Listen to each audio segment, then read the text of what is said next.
Hi, everyone, and welcome to Stories from the Soul. I'm Barbara Hayward, and today I'm your host. And I'm going to tell you another story from my history. And it does concern synchronicity and spirit and all sorts of areas of our life. However, today I would like to read from my book, Letters from Letters from Grandma. Um, and This is from page 186. So thank you for allowing me to share this. And on YouTube, you'll be able to see me looking down, and I do apologize for that. On podcast, it's going to be fine. I want to share with you a night of extraordinary events and learnings that have become the platform of that I try to live by. As I began to get dressed that night, I had no idea about how my life was about to change. A revelation was about to unfold that would influence not only how I would see life forevermore, but also what Spirit wants us all to know. Through synchronicity, I met a guy called Jason McDonald, and at the moment I'm in Brisbane, and I'm just getting my name out there. I'm visiting some churches and being a medium of the evening. I had met Jason McDonald, an amazing psychic medium, and anybody who's met Jason will absolutely know what I'm talking about. Jason was due to work at the Rochdale Spiritual Centre, and he invited me to share the stage or platform with him. We arrived on time, well, nearly on time. Let's just say we arrived in Jason time, which was quite a bit different. Oh my gosh, the evening was brilliant. Jason had such a high luminous aura. The room oozed energy that was incredible, and my work was accurate and stunning, I will say that. I was introduced to many people that night, some who were to remain friends for the whole time I lived in Brisbane. I felt as if I had entered a world of extraordinary, exceptional magical space within my own energy. What an energized evening.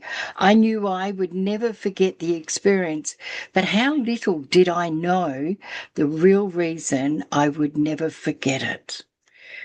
When it was time for us to leave the Spiritualist Centre, Jason invited both Den and I to Chinatown in Brisbane for a late supper. Wow. The magic was to continue. The energy just kept getting bigger and better. Finally, Jason dropped us off at his home where we parked up our car to drive home. Den and I talked about how amazing the evening was, about the staggering things that had just happened from the moment we started to get dressed. I was on such a high. At that moment, I felt inspired to call in and have a quick visit with my sister-in-law. I knew she would still be up, and I wanted to continue enjoying this massive energy we were experiencing. She answered the door and ushered us in without taking her eyes off the television.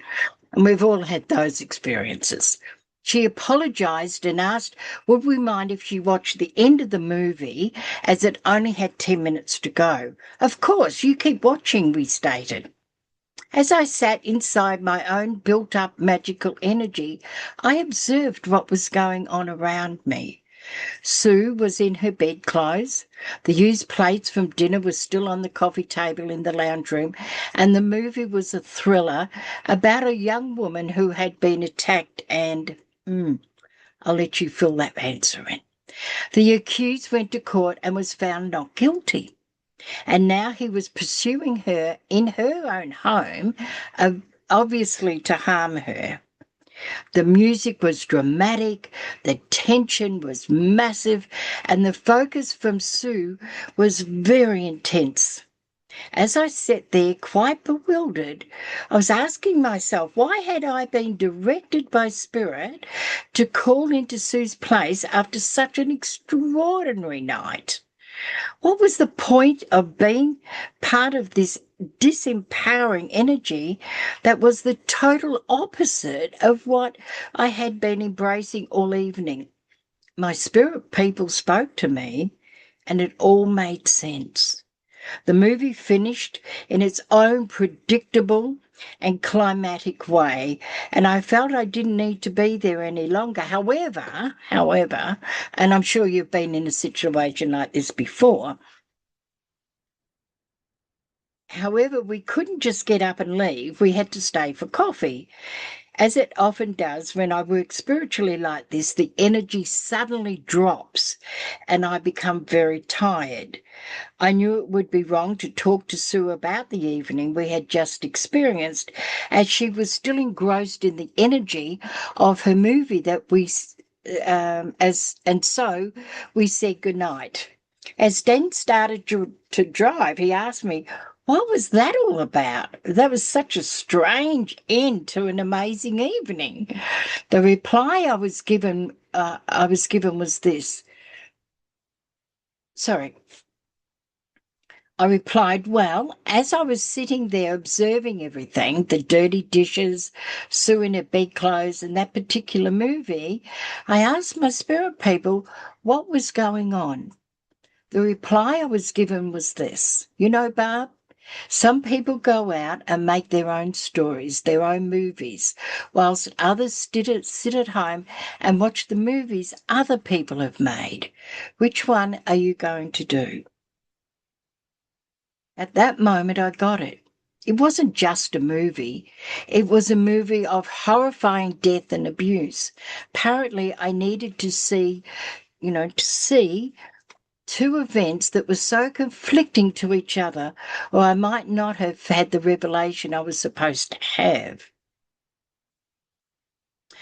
And in my book, there's a little saying, if you don't go after what you want, you could spend your entire life settling for what you get.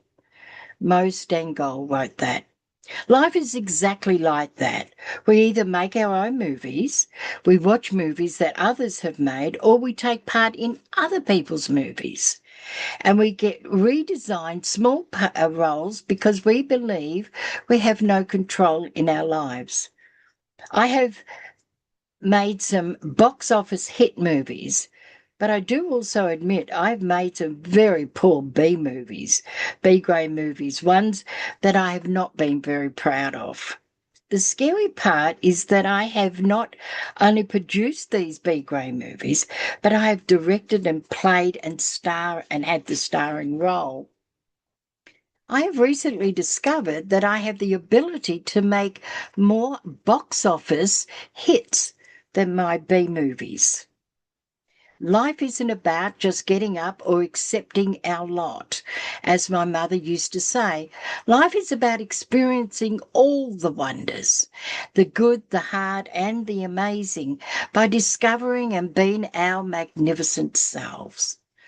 Several years ago, when I looked at my world, I began to think deeply about what sort of life I really did want and what I was prepared to give up to have it. Even then, as I was entering more and more into my own personal light, I couldn't, or maybe wouldn't allow myself to see the truth of what this question was asking of me.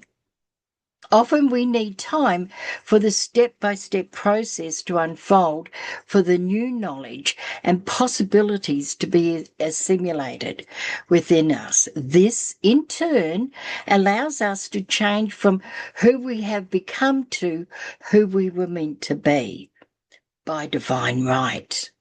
Life since then has become somewhat incredible, miracles after miracles, synchronicities after synchronicities, and understandings from a greater standpoint where personal responsibility plays a huge part in bringing more and more control back into our lives. I have recognized that I have the power to make whatever movies I want. have a look at your own life and distinguish the times when you have made the most incredible world class movies and when you, like me, have made B grade movies or even worse. If you have mainly B grade movies, know that you have the ability to make your life into the best movies ever possible. You will need to you may need to make several changes in your thinking and your beliefs, but this is completely achievable. What that night taught me and showed to me that often we settle for less. We settle for being part of what I call B grade movies. Now, we can't have, well, we can, but normally we don't have grand box office movies all the time. And there's a fluctuation and there's a little bit of this and there's a bit of that. But I think the bottom of this, the bottom understanding here is why do we accept other people playing in other people's movies and not playing in our own? And I think that's really the important message here. It was an exceptional night, and Jason McDonald is the most exceptional person that allowed that energy to come through. However, we don't need a Jason McDonald to give us that. We need to have belief in ourselves. We need to look at our dreams, goals, and aspirations and how we can make them work into our world and how does spirit play a magnificent part in that, in the synchronicities and in the opportunities that just arrive out of nowhere. And, the possibilities, the coincidences that come out of that. And quite often, the difference between a hit movie, a number one movie to a B grade movie is the confidence in stepping into who we are, into our future. Or like me, just falling into it most times. I just fall into it.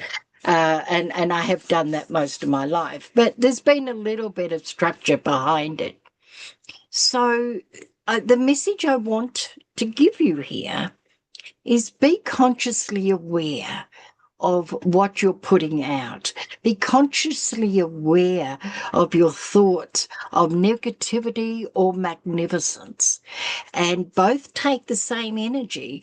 And I know that we have worlds out there that are very chaotic. And quite often my world inside my house bus is very chaotic as well.